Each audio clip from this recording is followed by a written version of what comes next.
Hello guys अनि आज म जाँदैछु पूजामा पारी एउटा पूजा छ हाम्रो होइन अनि अब त्यहाँ जाँदैछु अब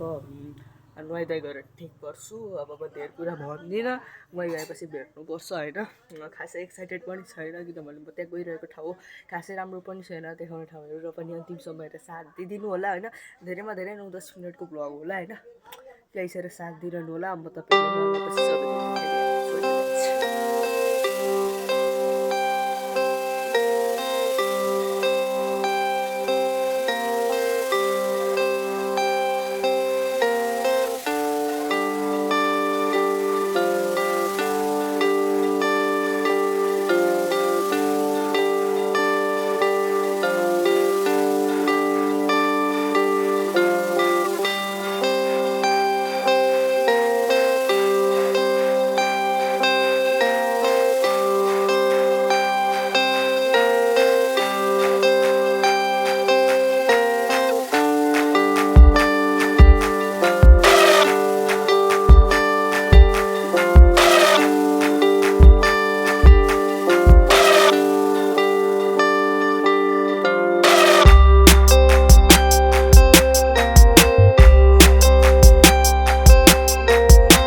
ल हामी गाडीबाट ओर्लिसक्यौँ अब कहाँ जाँदैछौँ हामी अहिले गोठथुपमा जाँदैछौँ त्यसपछि वायु पूजा छ त्यसपछि खतरा खतराको अरू छ कार्यक्रम घुन्टीलाई चाहिँ कुट्नु पर्ने छ म जान्न भन्दा भन्दै कपालै नकोरिकन त्यसैले मैले कुटेको कपाल कोर्दै हिँड्दैछु म चाहिँ ल यस्तो छ बाटो यी बाँदरले पनि लौरी टेकेर हिँड्ने बाटो ठुलो बाबाहरूले पनि झोला चाहिँ उतै ब्याग गाडीमै हाल्नु बाबा हुन्छ नि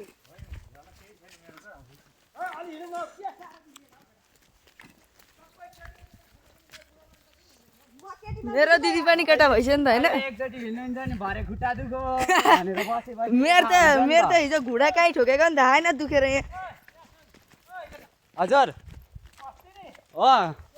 थाहा छ तपाईँले पनि कलकै पानी खानुभएको छ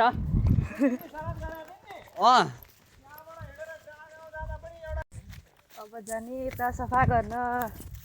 कति गर्नुभयो सफा सबै थोकाइसकेको रहेछ त नि ए भाइ छैन नि काट्ने ल्याइएन त ल्याउनु पर्थ्यो म लिएर आउँछु नि त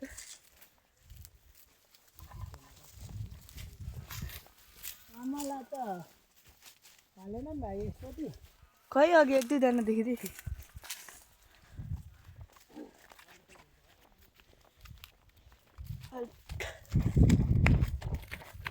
काट्ने आफैले नुहाइदिँदै निकाल्ने ज्वरो लाग्दा सफा गरेछ केटा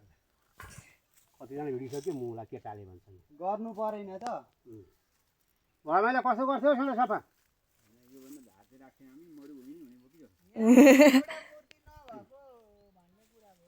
कोही महिला ढुङ्गो कस्तो ढुङ्गो फेरि म त न त 25 वर्ष भइसकेछ के भयो त्यहाँको ढुङ्गो त्यहाँ चिल्लो ढुङ्गो छैन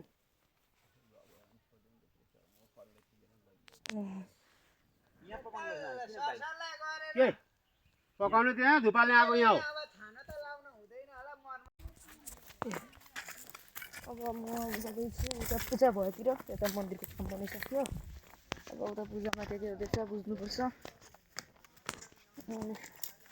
हेरौँ है त अब के हुँदैछ ए पूजा चलिरहेको छ मस्त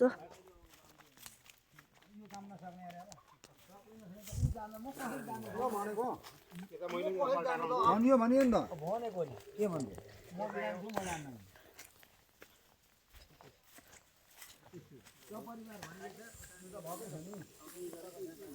राम्रो पकाउनु है राम्रो पकाउनु अब के पकाउने हुन्छ त्यही राम्रो पकाउनु नि अब मैले के भन्नु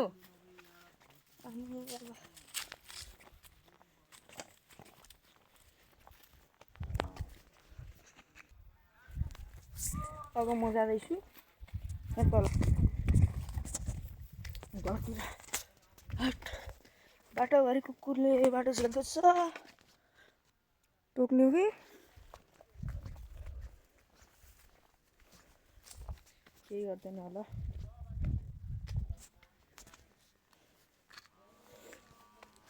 केही नगर्ने रहेछ म त्यतिकै डराएर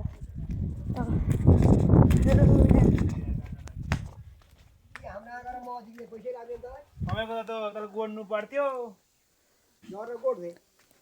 के हो यो त्यो मह भित्र माकुराहरू पस्मा पनि मागामा हुन्थ्यो के गर्नुहुन्छ बुवा चाहिँ के छ नि कालै आफ्नो यता माथि यसो घुम्दै घुम्दै आएको थिएँ चिर्खमा लाग्यो यार पानी रहेछ यहाँ गाइस ए पानी यो पानी खाने कुरो त आएन अब सफा पानी चाहिन्छ कहाँ छ म अलि माथि आएको छु घर पनि अलिक टाढै छ त्योभन्दा अगाडि अलि शीतल ठाउँ खोजेर हिँड्नु पऱ्यो ए अब म देखाउँछु मेरो ल असली एडभेन्चर ए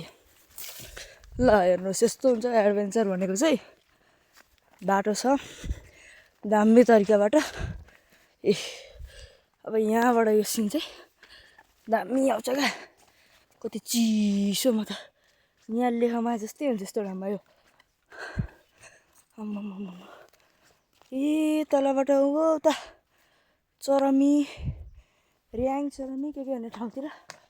जाँदो रहेछ क्या बाटो ल गाइस अब एकछिन बस्छु अनि बसिसकेपछि जानुपर्छ बाटो भोक लागेर सातो उडिसक्यो त्यत्तिकै हिँडेको एडभेन्चर गऱ्यो काम छैन भनेर अरूले त भन्न सक्दैन मलाई फर्काइदिन्छु म त जोस यस्तो म रिस उठिहाल्छ क्या अनि अब यहाँ तल यहाँ पाइप देख्दैछु अब पाइपहरू यसो खोज्छु पानी भेट्यो भने त राम्रै हो भेट्नु भने चाहिँ घरतिरै जान्छु यता जानुपर्छ तल नि यता नि छ यता गरौँ पर भरिसक नेचुरल पानी त्यसमा छु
सबैको जय फाइनल्ली खानासाना पनि कम्प्लिट हुनु भइसक्यो आउन आँट भन्दा पनि भइसक्यो अनि सबै पूजा चाहिँ अब समापन भइसक्यो अब सबैजना खाना खाँदै हुन्छ मैले पनि अलिअलि प्रसाद खाएँ खाना नै चाहिँ खाइनँ खासै धेरै भोक पनि लागेको थिएन क्या अलिअलि अब कत्रकत्र खाइरहेको थियो सुन्तला बदुम अब यस्तै बोयरहरू असाध्यै खाइरहेको थियो अनि अलिअलि खाएँ अब चाहिँ घर जाने अब बिस्तारै अब गाडीसित सम्पर्क हुँदैछ अब गाडी कति बेला आउँछ अब यहीँ त आउँदैन माथि बाटै निक्लिनुपर्छ अघि हिँड्दै आएको फेरि हिँड्दै जानुपर्छ उकालो मेरो घुँडो फेरि हिजोदेखि दुखिरहेछ के भएको छ थाहा छैन यस्तै छ अब एकछिनमा भेट्नुपर्छ खाना खाएको चाहिँ भिडियो बनाउन पाइनँ क्या अलिकति भिडभाड थियो अनि त्यो अब पूजाहरूमा त अब यस्तै हुन्छ अब गाह्रै हुन्छ नि त अनि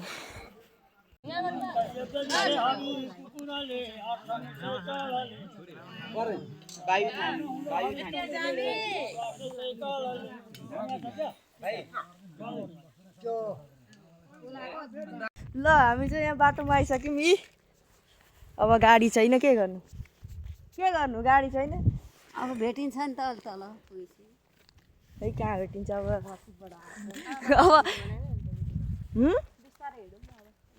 अब बिस्तारै जानुपर्छ कति बेला पुगिन्छ अब अब आयो अब फाइनली हामी सबैजना घर आइसक्यौँ अनि घर आएर म चाहिँ एकछिन यसो रेस्ट गरिरहेको छु लास्टै थाकेको थिएँ अनि आजको भिडियो अलिकति लङ भयो होला यति बेरसम्म हेरिदिनु भएकोमा धेरै धेरै धन्यवाद छ भिडियोलाई लाइक सब्सक्राइब गर्नु होला केही एडिटिङमा कमी भए मलाई सुझाव दिनु होला म त्यो सुझाव अनुसार पक्कै पनि प्रयास गर्नेछु भन्ने मलाई लाग्छ र यति भन्दै आजको लागि बाई बाई भन्न चाहन्छु thanks for watching bye Thanks for watching. Subscribe for more.